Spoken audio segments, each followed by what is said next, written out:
Hey, today I was going to share about as we're going into new markets. I think a lot of you know we're starting to scale across the country into different states. And so as we're heading into Dallas right now, which is where our headquarters is being opened, and we're doing a couple of deals there right now.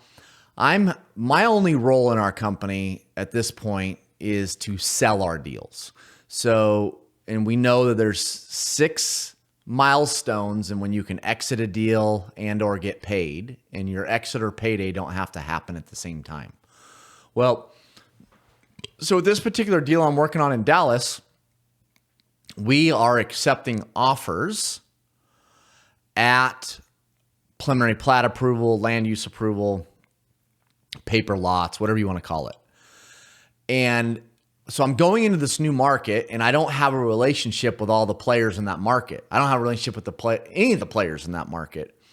And so my team has done the research, and they've introduced me to the players, right? The buyers that this project would fit their business model. And it's a 250 lot project.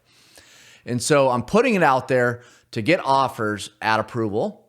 And if I get an offer I like, then I'll do the deal. If not, then I'll develop it and sell the finished lots, because that's the position we're in.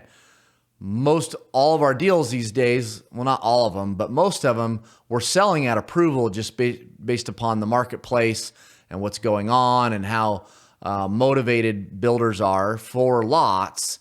They will develop the project, take on that risk for a lower profit margin than I will, because they need those lots to feed their home building machine. But what I want to talk about today is the questions I've been asking these builders so that I can understand how they look at these deals and to decide whether I'm even going to send them this project to review and make an offer on. And those questions, I have them written down here. So let me just tell you what those key questions are. One is, I was asking them, well, one is, do you self-develop? So will you develop your own lots, or do you only buy finished lots? If they only buy finished lots, I can't get an offer from an approval. 2 is confirming how many homes they'll do this year. I need to make sure their company's big enough to be able to take down a project this size. Next, I would ask them is, okay, so you self-develop. I'd say, hey, well, what do you think finished lots are worth in this area of town? Here's the size of lots. Here's where it is. And I'd show them where it is on Google Maps or whatever. And they'd give me an idea of what they think those finished lots are worth. Now, why am I asking them what finished lots are worth, even though I'm not going to sell them finished lots? Well, because I want to figure out next how they do their math when you take the finished lot value and you do your math backwards to figure out what this project is worth approved. So I was purposely asking, what is the finished lot worth first? Next, I asked them is how do they do their math? So how do you figure out what a paper lot is worth? You know, in that opportunity, they would share with me how they do their calculations. Do they need to be into the finished lots less than what they're worth in the open market because they developed the project, or do they not? So they need the lots discounted when what they're into it for finished or not? Or do they need to make a higher margin on the house because they developed the lots? All those types of things. How do they do their math? Another key question, though, is after you ask them how they do their math, I ask them what percentage contingency do they use? Because like for us, we use, say, 8-10%. When guys tell me they use 15 or 20, I'm more than likely going to discount them, because to me, that's a ridiculous contingency in my eyes, unless it's an extremely challenging project with a lot of hair on it.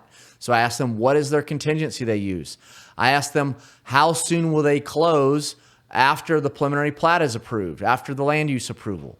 I ask them what percentage of earnest money they will put up on the deal, okay, that will go non-refundable after their due diligence. I don't need it released, but what was the percentage they'll do of earnest money? And then last question is how quickly will and I already said this one, I think. How quickly do they close? And then DD, how long is their due diligence? So how long of a due diligence period do they need to get their arms around the project? And through all those questions, all those exploratory questions, I was able to establish by the end of that call whether I thought they were a legitimate buyer for my project or not.